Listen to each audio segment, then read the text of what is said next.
What will your last 10 years look like? Will you be quick enough for a game of tag with your grandchild?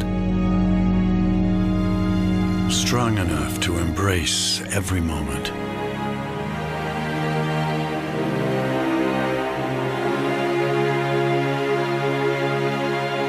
Will you grow old with vitality? Or get old with disease?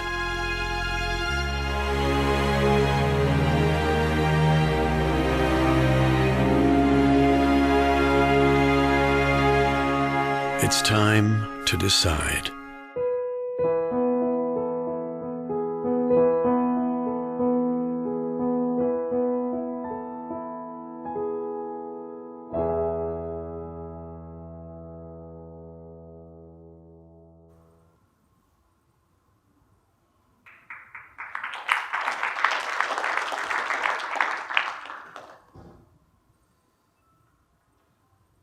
Modern humans, there's been 109 billion of us born on the planet. There's about 7.7 billion of us alive today. We have well-documented evidence that 5 people have lived past 117. So statistically, the odds of you living past 117 today are about 1 in 20 billion.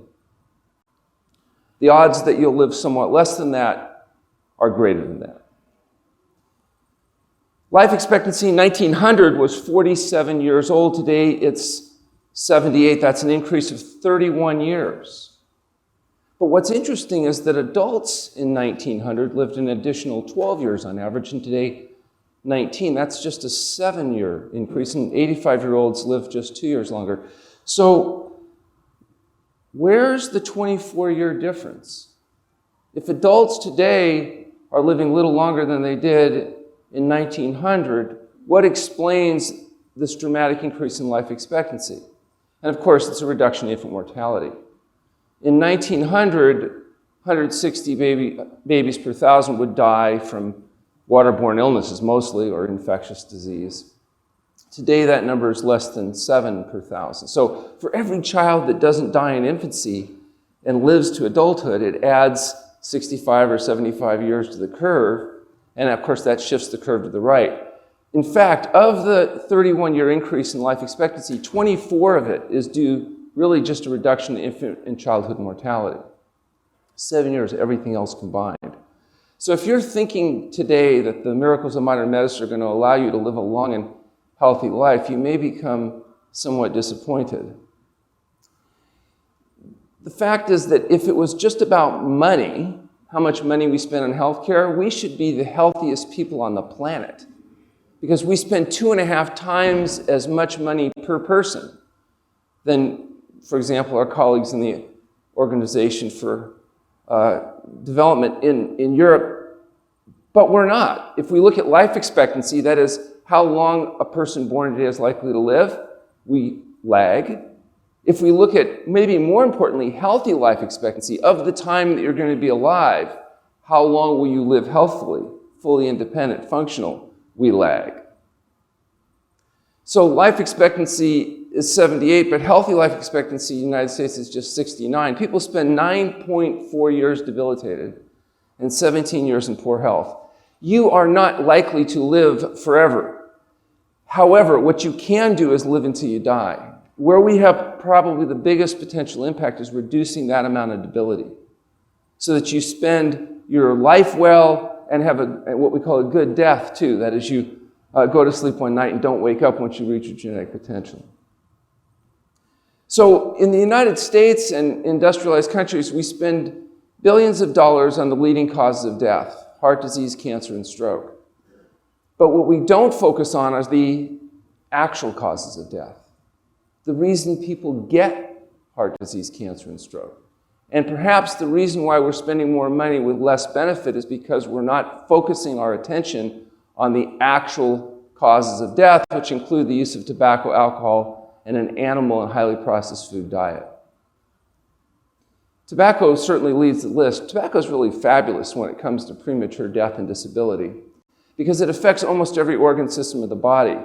So people think of lung cancer when they think of cigarettes. And that's why they think, well, maybe it's dangerous because you'll get lung cancer. But 80% of smokers never get lung cancer. How dangerous can it be? The reason why 80% of smokers never get lung cancer is because they die from heart disease before they live long enough to grow their tumors. I'm always thinking that perhaps what some enterprising cigarette manufacturers should do is come up with a way of making their product even more deadly, so everybody dies of heart disease. And that way, perhaps they could advertise it as cancer safe. Blood pressure elevations, which are also epidemic, are another major actual cause of death, particularly because of their contributions to heart attack and stroke. And look at this, alcohol. One of the major contributing causes of death. And yet today, if you read the paper, you'd think alcohol is some type of health food. That if you don't drink, you ought to start. They'll tell you that there's powerful antioxidants in red wine. Where do these powerful antioxidants in red wine come from? Specifically, the skin of grapes.